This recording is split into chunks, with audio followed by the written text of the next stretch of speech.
Hello, people. Welcome to Women Seeking Wholeness Wednesday. I'm Cherie Burton, and this is a podcast for those who long to feel, express, and be who they truly are. As it so happens, we have a great episode today that is devoted to we are all love at our core. Love is what we are made from and of. It is who we are in our truest identity and form. And because we've all experienced separation, it's become so natural to forget that we're really made of love and that this is our core identity. So joining us from London is Birgitta Visser. She's a soul empowerment coach and author of the book Becoming Authentically Me. She calls herself a Light Configurator, delivering cosmic messages integral to helping elevate the consciousness. We touched on how she overcame her trauma in this episode, the key being returning to her wholesome nature, her most authentic self, sort of the discovery of that, and being able to live a life that's literally fulfilling. When we're in shame or fear response, or we haven't been able to really dive in and deal with a lot of our core issues, we develop these stories about ourselves that aren't true. And that contributes to a lot of emptiness, loneliness, just general feelings of unfulfillment. So to live fulfilled is to live inside our most authentic self, inside our wholesomeness, which is, again, love. Just a reminder to stay tuned for stuff coming down the pike. We only have 2 more episodes until we're at 200. Can't believe it. Basically, I'm going to be announcing this on December 28th, 2022, the last Wednesday as it happens of 2022, which is my 200th episode. I'm going to be announcing the name change. Please go to cherie.burton on Instagram. Follow me there because I'm doing like 12 days of giveaways for the holidays, and they're awesome things like components for my wisdom kit. I'm giving away a Stand Speak Shine school course. I'm giving away all kinds of cool stuff, essential oils, my soul declaration cards, which are an affirmation set, and just really fun stuff that I think that you will love to pamper yourself with. So be watching for that, and also inside my Women Seeking Wholeness private Facebook group, which you can ask to join. Again, that name will be changing. So those of you in that Facebook group, do not be jarred on December 28th when we go live with the new name change of the podcast, because it will also mean that the Facebook group name is getting changed. So we'll try our best not to confuse you too much, but I feel so strongly about this new name, and I think you will too. Birgitta, welcome to Women Seeking Wholeness. You're joining us from London, and you said that's not exciting, but I think it's super exciting. So I'm just saying, love everything England. Love everything England. I know, you said, Cherie. Yeah, thank you for having me. I think we're going to have a really soulful discussion today, especially as we look at rounding out 2022 and some of the lessons learned planetary-wide and just in our own personal beings. It feels like a year that was just a lot of things were really up for people, like culminating. But I want to start with your story. You have a trauma story, as many of us do. But yours started very early in life, and it brought you to this work of consciousness expansion and evolution. So anything that you're open to share with us that will help us maybe even insert some of our dark times into what you walk through, anything that you're willing to share there. Yeah, thanks for that. I mean, I'm pretty much an open book, right? Because I don't have a shame factor or fear label. So awesome. So awesome. I just don't have that anymore. And that's one of the reasons I'm open to speaking my truth. And I've come to this, I mean, it took me a long time, trust me, it took me a long time to come to that point in life, because I always cared what others thought of me. I was always scared of hurting people, right? But it's not about that. It's about how you feel about yourself, and it's about understanding yourself. Other people don't have to understand you. You have to understand you, right? Because you are you. And yes, I started very early in life with trauma. And I always say to people, because many, many people will say, yeah, but I didn't choose this. Yeah, I didn't choose this experience. But actually, hold on a minute, you did.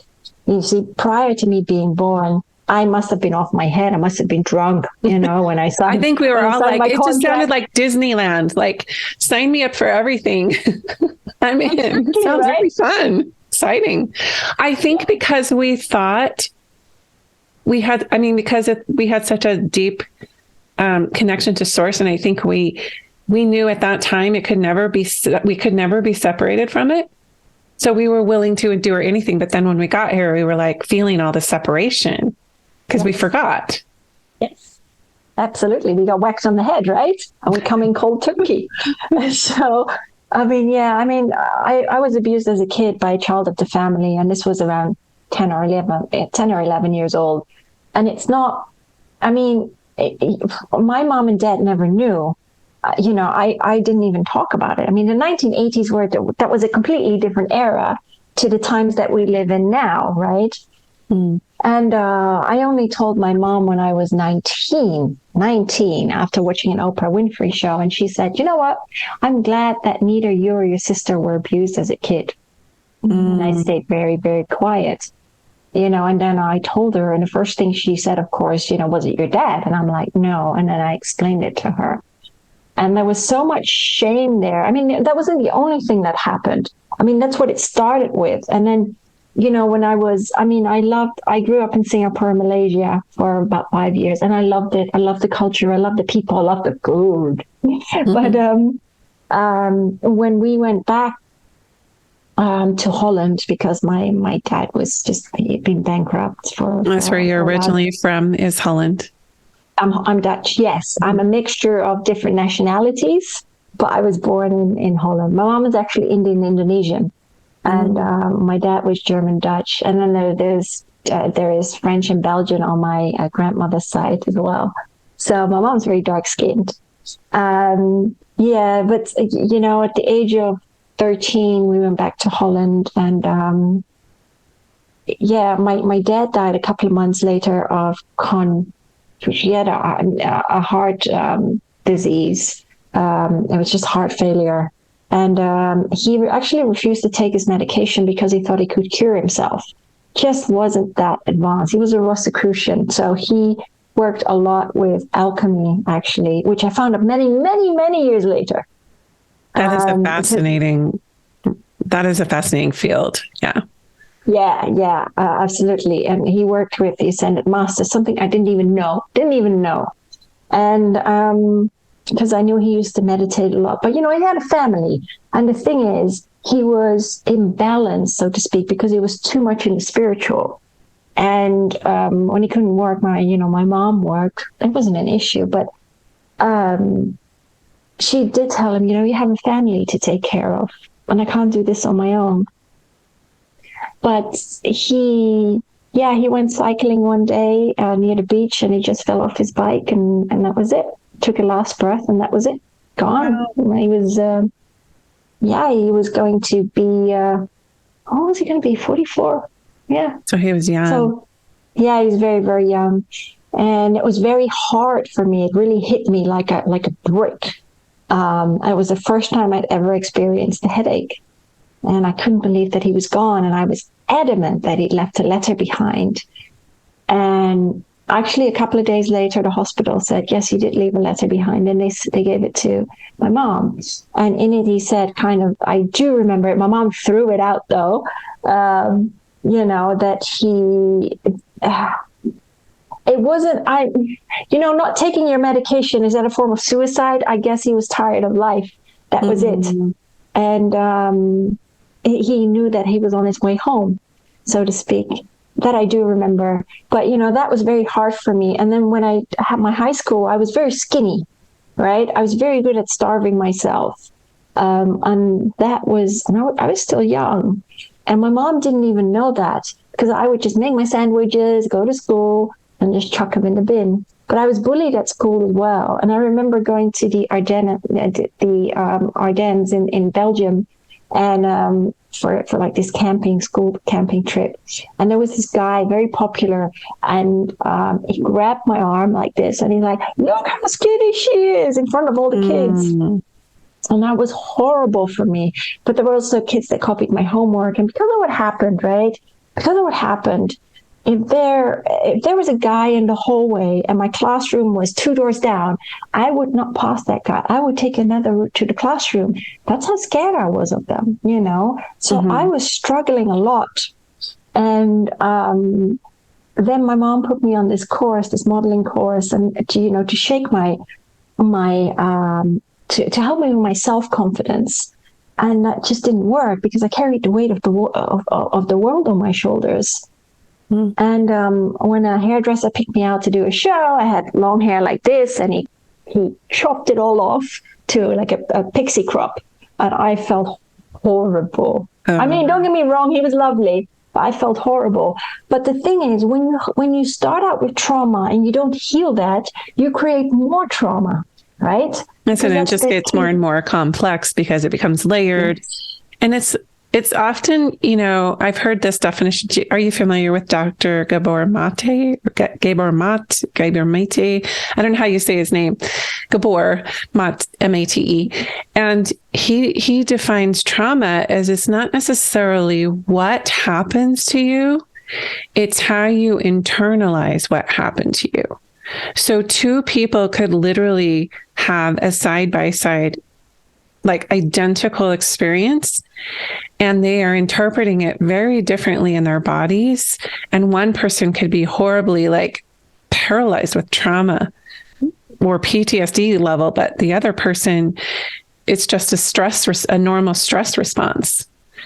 Yep. So it's how we're filtering it through our bodies and how we're perceiving that event and how disempowered we become in that moment that makes it a trauma or not. Yes, absolutely. That's a very valid point, because we disempower ourselves, right? Because it's like, why is this happening to us? But you're right. Two people can stand next to one another and observe things around them from a completely different perspective. Mm-hmm. But, for me, like, I went into very toxic relationships because I didn't heal the trauma, and they got worse and worse. And, but in the end, I chose these relationships, and I'm going to tell you this, and I've forgiven them all, and I love them all because they've been amazing teachers. Mm-hmm. They were amazing teachers to my then very naive soul, right? Because I was a doormat that just said big letters, welcome. Mm-hmm. And I really felt like I needed to fix them, right? But I needed to fix myself. Why was I fixing another person, right? It wasn't like some refurbishment project, but that's how I saw them, to make me feel better about myself. And yes, they were abusive mentally. I'm not physically, but mentally. I mean, one was a crack addict, and I did save his life. He was in bed with the Crips in Holland. It was that was really scary for me. But I helped the police, and he was deported back to the States. The leader of the Crips, who is behind bars now, I think that was last year, because it was a massive, massive trial in Holland, because I had to garner so much information. Because he was like a broker for hire, so murder broker for hire. Wow. And he had threatened my life, and he had said, if I find you, I'm going to kill you. And he said, about my ex, if I ever find him, I'll make sure that he'll be dead in a ditch somewhere, and you will never find him. And I do remember that, and it shook me to my core. It really, really did. And my mom, I love her to bits. She's been my rock throughout, really. And she got me out of Holland in the space of 3 days. She had spoken to the police, and the police said, it's the best thing that you take your daughter out of Holland. And but in all of this, I mean, it doesn't matter where I was in the world. I always found a job. I was like a chameleon. And I've done many jobs, even from modeling, even though I was abused in the modeling industry as well, because it's fickle, it's superficial, and it's like a cattle market. Mm-hmm. And I look back and I think, it was so bad. I mean, I even got fingered by a hairdresser, and I was so paralyzed by fear that I didn't even know what to do. And it's easy for people on the outside to say, what, if this happens to you, you punch his out or something, right? But at that moment, when you're in that situation, it's like you're frozen. Right. And often even with the abusive relationships that I was in, it was often like I was often in that fight or flight response. And when this happened in Holland and I returned to the UK, I tried to overdose on very lame though, on aspirins, a whole box of aspirins. Well, that didn't do anything for me. I got rid of my headache, and the next day I woke up, without it. But my mom told me, He said, Birgitta, why don't you go to counseling? And so I did. But when I went to see the counselor, all she said to me was, well, after hearing your story, you're strong enough, you'll be fine. Well, that wasn't helping me. So I had to dig deep. And that's when I found Reiki. And that really was the start of my healing journey. And that really helped me. And I actually studied Reiki as well. So let's kind of go back to the point where you made the choice to heal. Mm-hmm. And, kind of from that victim consciousness where we're always just attracting the wrong experience. And we're not obviously aware we're doing this, but when we've been hurt or traumatized or wounded or abused or what have you, we sort of send out a subconscious signal to continue the abuse because we feel either deserving of it or in various ranges of unworthiness because of the abuse. So at what point did you sort of wake up and go, I'm not a victim? And how did that shift for you? It wasn't like it was, whoa, in one go, Sure. I was a victim. I think that happened several years later after that. But this was the start of my healing journey because I took that responsibility of wanting to heal, right? Because that's the main thing. You have to take accountability. It's easy for us to say, or for people to say, you know what, it's this person's fault, or they did this to me, they did that to me. No, at the end of the day, the person staring back in the mirror is you, right? So you have to take that responsibility for your life. And so I did because I wanted to get better. And there was so much bitterness that I had against this family, because they didn't even tell me that he was like a crack addict. And so I blamed him for a lot of things. So I went into regression and I went back to a lifetime in the Byzantine Empire. And in that lifetime, I was married and I had a child, a little girl. And I could describe, it's actually in my book where I describe the abode that I lived in. And my ex in that lifetime was my blood brother. So not my real brother, my blood brother. And his wife in that lifetime is his mother in this lifetime. And so because of him and because of what I wrote and my beliefs, he threw me in prison. I got thrown in prison, and that's where I died, so to speak. And in this lifetime, he is in the prison system. And so when I was, under, and I'm telling you, that was, it was deep for me to go into regression. It's not for the faint of heart. It's not like when you walk through the Akashic hall of records, so to speak, and do healing that way. Regression therapy is deep and it's intense. And I remember the therapist saying to me, do you see the similarities between that life and this life? And at that point, I was just so out of it. And I said, no. And then he said, but in that life, you did prison time. And he's like, in this lifetime, he's paying for that.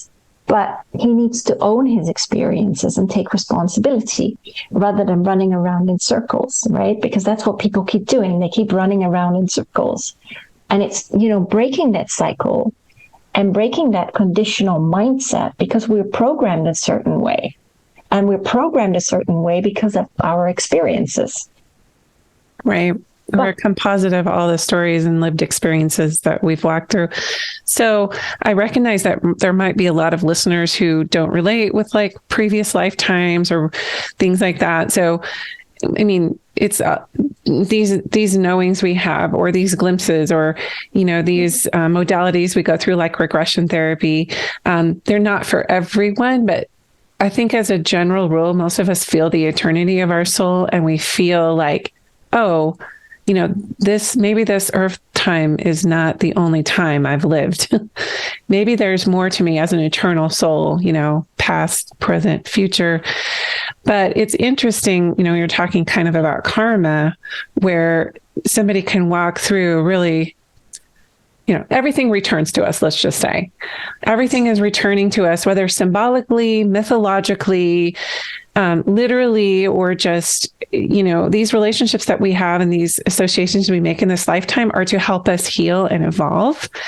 I just got a new book, and I'll find the name in a minute, because it's exactly what you're talking about. And I think a lot of my listeners will find it fascinating. But this idea that we started the discussion with around, how can we feel like a victim? How can we feel powerless and blame and project when, number one, we're drawing it to us from the law of attraction because of what vibes and signals we're sending out. And number two, we likely chose a lot of these really painful and discomforting and unpleasant experiences because we wanted to evolve. And so often our perpetrators or our teachers, and as messed up as that sounds, it's like we have these sacred contracts. I just found the book, Your Soul's Plan, Discovering the Real Meaning of Life You Planned Before You Were Born. It was published in 2009, and the author is Robert Schwartz. Discovering the Meaning of Life You Planned Before You Were Born. It just came from Amazon yesterday, and I was just reading a little bit of it, so it's just funny that we're talking about this today. I always say it's like life is like the game. It's a cosmic game of evolution, because people always ask me, "Well, why are we here then?" I'm like, "You're here to remember who you are, and you're here to learn and to evolve from your experiences, and you're here to help Mother Earth ascend, right? Because life is like this cosmic game of evolution. It's like this old board game of life." Right? And that's what it is. But we get so lost in the maze of this earthly jungle, of this created society, that we just get lost in I always say, get lost in everything gets lost in translation, and we get so lost. And that's why, people think their experiences are so real, but if they see it as a game of cosmic evolution, right? And they let go and they heal up and alchemize these experiences and look back and laugh at them rather than remaining bitter and frustrated and angry, right? Then people can move forward, because it's all about forgiveness, right? You're here to garner all these experiences. As Spirit always say, I work a lot with the Ascended Master Saint Germain, but it's all these flavors and dishes, right, that you have in front of you, all these experiences. You can choose the really spicy ones, right, and then sweat the chilies and heal up and go to the next dish, so to speak.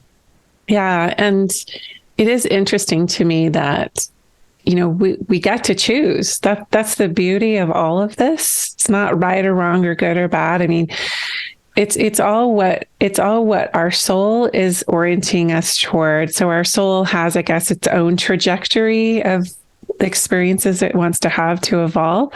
But then our humanness and all these attachments that we have to certain outcomes, or what you were saying when you went into these dysfunctional relationships, is that you thought it would complete you, or you thought it would give you something that you didn't have. And really, I think for me, what it's whittling down to, the whole purpose of life, is that we're just here to remember that we are love. Yes. That we are the source of that, in co-creation, of course, with the divine. And it's all a big mystery, but we're here to lift all these veils and come into the heart of who we are, this sacred, loving, compassionate, wise, powerful being. Absolutely. And somehow it's just really hard to hold that space in this earth. It's really, funny. There's everything is against us in claiming that. It seems like it's all stacking up, but I see it shifting, don't you? Yeah, it is shifting. It's funny you mentioned that, because that's the ending of my book, where Saint Germain says, life is merely a return to love, nothing more, nothing less. And that's what it is, because if you love yourself, truly love yourself, and you return to that authentic nature of who you are and always have been, life becomes infinitely easier, right? Because you don't carry the weight of the world on your shoulders. But I had to also go through that in order to understand that. But in regards to the times that we live in, people are always like, yeah, but these are difficult times. I'm like, no, these are actually beautiful, transformational times that we live in, because our soul was not designed to live this way, right? To live in this created societal matrix, so to speak, right? And many people suffer because of it. But yet they've chosen this life, right, to overcome this and to understand the experiences and rise above, right? To see life from a different perspective. Because I always call it like life is like also like, you know, the old game of Mario or Crash Bandicoot or Donkey Kong even, right? Takes you forever to get to the next level, because you have to repeat the same experiences, so to speak, until you finally understand it, and then you go up a level. So it's kind of the same with life. But people say, yeah, but why are these things happening in the world? Because these things are happening so that people awaken to the fact that this is not really life. It's an illusion, right? Everything is an illusion. And it's also about people starting to love themselves, love one another, and live more in unity and in harmony with themselves, others, and the world around them. And because we live so much in that separation, whilst we're not separate from one another, right? We're all cut from the same bark of wood, all of us. And yet we walk past each other in the street like we don't know one another. Yeah. And I feel like that it's going to take COVID kind of exacerbated that. We had to separate, we had to mask, we had to quarantine, we had to do all these things to separate even more. It feels like that was a pendulum shift, and that maybe the next series of events will be about where of necessity we need to come together. One of the biggest pain points I hear from people, and I experienced myself when I sort of took a sabbatical from my religion of origin and took a step back to just really look at, you know, what pieces of this do I resonate with, what feels aligned for me, etc. It was very painful. But that loss of community, and this is something I hear in multiple spaces. I hear it especially in young adults, because I have young adult children, and in their 20s, and they're like, it's really hard to find solid, healthy, non-hierarchical communities where there's collaboration and inclusion and people aren't being marginalized. And that is a true pain point of humanity right now, because people feel so pushed to the margins if they don't believe a certain way, if they don't look a certain way, if they don't have a certain gender identity, whatever, you know, sexual identity. It's so marginalized. And you're saying that's the illusion. We are actually all connected. We are all one. And that was actually kind of hard for me to swallow. That was a hard pill to swallow. It was a hard cosmic pill for me to swallow, because I wanted to be individuated. I wanted to feel, because I was sort of programmed to be God's special people, God's favorites, God's elite, God's chosen, right? And to deprogram from that and just realize we're all together as one in the sea of humanity was like an ego death, an identity death. Yeah. But you know, I mean, ego means to eject God out, right? Yeah, and we do, because we've unplugged from source, and all we need to do is plug back into source to feel that connection again. And people are like, but yeah, how do I change? How do I do that? Well, it's always very simple. And people say it's so hard, but you have to take that responsibility for your life. You know, last time I checked, you know, you're the captain of your own ship, right? So you steer the direction in which you choose to go. And but then they say, well, I've got this problem and that problem. Well, you know, these are your created issues, right? You create and express yourself every single second of every single day, because you are a creator. Yeah, you were born to create. And people have... You can't help but create. Absolutely. You can't not create. No. You're always creating. I know, and it's really about empowering yourself and taking back that control, rather than, you know, people always say, people say, well, it's like, how do I put this? You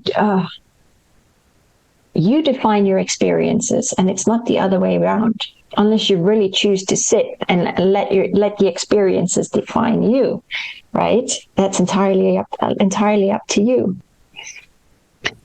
Yeah, it's just such an interesting deep dive into going under, and going under the surface of the way things appear. And part of the process of awakening, like you said, is to just remember. So can you give us I know that you do a lot of work with multidimensionality and super cool, collective consciousness stuff, but can you give us a couple of tips that will sort of, I guess, support this process of seeing yourself and remembering that you are love and that we're all one, and kind of lifting the veils over our eyes just so we can kind of ground into that? What are some of your favorite ways to do that? Well, I love meditating, and I love breathing. I think the art of breath is actually the most important thing to recenter yourself. And people think that's a whole lot of juju sometimes, but if some people are very lazy, then I always tell them, listen to 432 hertz on YouTube and plug that in. Some are 4 or 5 hours long or longer. And just focus what is it? on your breath. Is it like a binaural beat kind of thing, or what is it? It's different. Binaural beats doesn't really it's never done anything for me. This is really 432 hertz is, they do have binaural ones, but they have other music. And this is where it realigns your soul. It takes the stress away. There are others, but that's a really, really good one to start off with. That's interesting. I was born at 4:32 a.m. Oh, really? Is there a reason they call it 4:32? Yeah, it's all about soul realignment and taking away the toxicity and the stress and calming yourself and recentering yourself.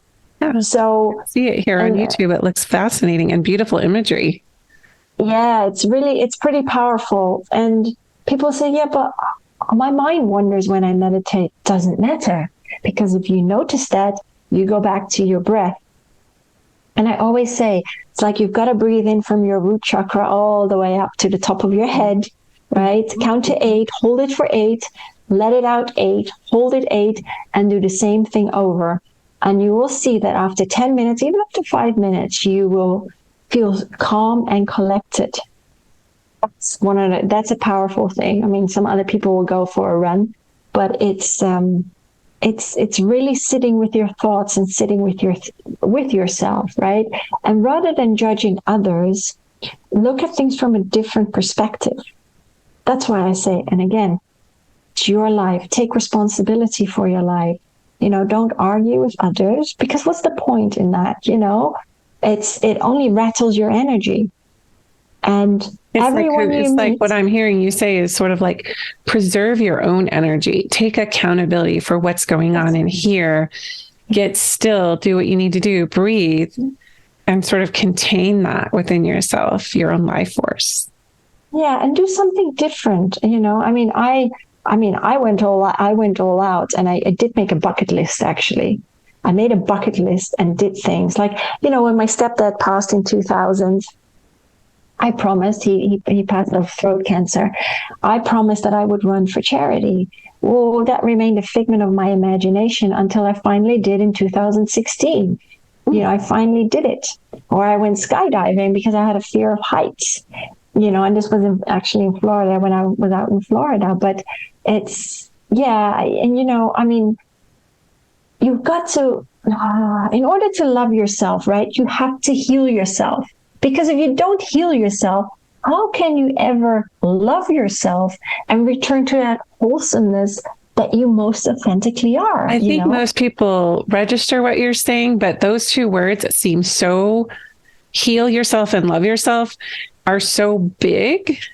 So I like this idea of just taking really bite size, like you said, yes. Go do something new, change the way you breathe, just come back in. Meditate also can be, I'm finding as I work with people, a huge trigger word, because they think they're doing it wrong. They have these expectations around it. And I don't know how you define meditation, but I think all it is just going within. Yes, it is. Absolutely, it is. And it's just practice. You need to practice it. Just like when you go to the gym. You don't go once and you think, oh, you know what? That's it. I'm done with it. No, it's practice. And it's like I always said to people, it's time to declutter. What is it in your home that you don't need? Because we get I live very basic. I don't even have a TV anymore because I don't care for it. But I always said to people, declutter, because I know your home is a mess. And they would say to me when they came to me for a session, they would say, yeah, you're right. You're right. And so that would make them feel better too. But some people have a hard time parting with things. And then they'll say, but I'm sorry, but when you cross over, do you think you're going to take it all with you? You'll take the idea of it with you, and then you'll lament that you don't have it. No, I love just this idea of what you're saying is just radical self-accountability, radical self-love. I know you do coaching, and I like how you say you surf the cosmic waves across the multidimensional multiverse, delivering messages from the collective light beings and master teachers. And you mentioned that you work with ascended masters. I have heard of Saint Germain and a lot of these ascended masters. I think it kind of baffles the mind for a lot of us to realize that there is a way to communicate with them very powerfully. I know in your book you talk about that. What is the name of your book? It's called Becoming Authentically Me. Awesome. And where is the best place for people to find you online? Well, the book is available on Amazon, but they can find me on Facebook and Instagram under Universal Light Warriors. And I've got my website, which is powersoulhealing.com. Perfect. Thank you so much for lending your beautiful personality to our discussion and your knowledge, Birgitta. It was a pleasure talking to you. Thank you so much for having me, Cherie. I hope during this holiday season that we don't lose sight of the fact that we are love, and that love is who we are at our core. And that when we start to feel emptiness or loneliness, the remedy for that is reconnection back to the inner state. Not our external validators that keep us in places of acceptance or even safety, but finding that within and validating ourselves from the inside out. Again, I am really excited for this name change of the podcast coming up in 2 more episodes. So stay tuned for our 200th on December 28th. I'm excited to announce that. And remember to follow us on our social media channels so you can be part of our giveaways for the next couple of weeks. Have a glorious rest of your week, and we'll talk to you next time on Women Seeking Wholeness.